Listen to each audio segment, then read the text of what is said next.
Hello, we're excited to be here with Ricardo Martinez. He is a risk and financial advisory principal at Deloitte.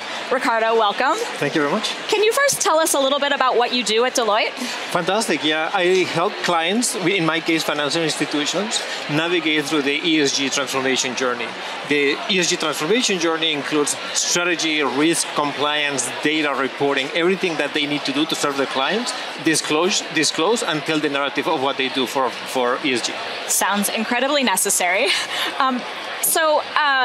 We want to talk to you a little bit today about natural capital and the pain points and the opportunities that you're hearing from your clients, particularly in that space. Fantastic. Natural capital is so exciting because I think we've been focusing on so many other topics. Climate, I work in the risk management space. Natural capital has been evolving, and the concepts of nature and biodiversity have been more front and center across all my clients. It's not only the TCFD, it's now the TNFD, the N standing for nature.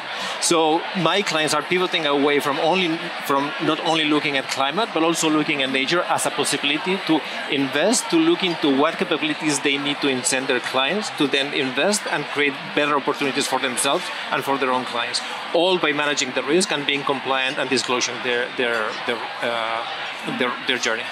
I want to talk a little bit more about the CSRD, which is the Corporate Sustainability Reporting Directive. I'm trying to learn all my acronyms here.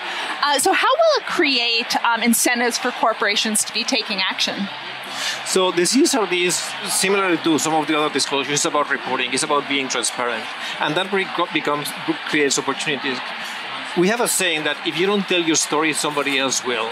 CSRD allows the clients and the companies to tell their own story and pivot on what those capabilities are that they're actually working on that are creating value. CSRD is an encompassing regulation emanating in Europe. It applies to all public companies or companies above certain size.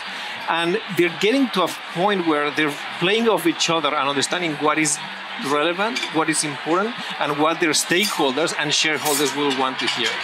With that, it creates also business opportunities, because as you identify where your clients and what your stakeholders are expecting from you, you can think about what can I present to the client and what capabilities do I need to finance to create those opportunities. Can you give us an example of like the types of stories companies are telling right now when it comes around to this natural capital? Fantastic. So link the two topics, natural capital and CSRD. CSRD is about disclosing, it's about reporting, it's about finding those natural elements that you have been financing and bring it to your clients and share it. See, we're not only about climate, we're not only about the social side of ESG, we're also finding opportunities in natural capital, in biodiversity, financing those companies that have the best technologies that are bringing them to market. And you can link CSRD, natural capital, present your story as a success.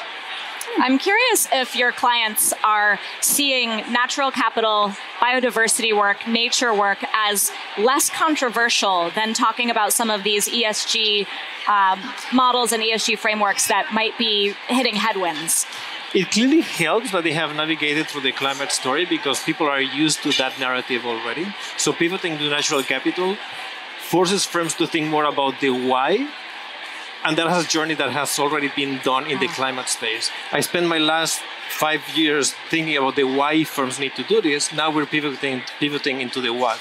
Now we're thinking about the why in nature and biodiversity. Why do we need to focus about it?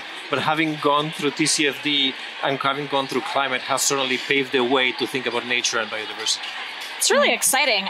I'm curious, in the minute we have left, can you give us a sense of what you're watching in this space over the next year? And across ESG, we're focusing on the environmental side with nature, biodiversity, climate. On the social side, I think we're looking at an angle that is slightly different and may sound a little bit outdated with human rights. Human rights permeates everything we do on the social side. If you have different shareholders, for example, your clients, your communities, everything can be linked back to human rights. And we have the Declaration of Human Rights that emanated from many, many decades ago. If you anchor your social capabilities to human rights, that's a great angle to think about it that is good for your clients, for your shareholders, and for your communities. It's really exciting work, and we appreciate you spending the time to talk with us about it today. Ricardo Martinez, who is Risk and Financial Advisory Principal at Deloitte.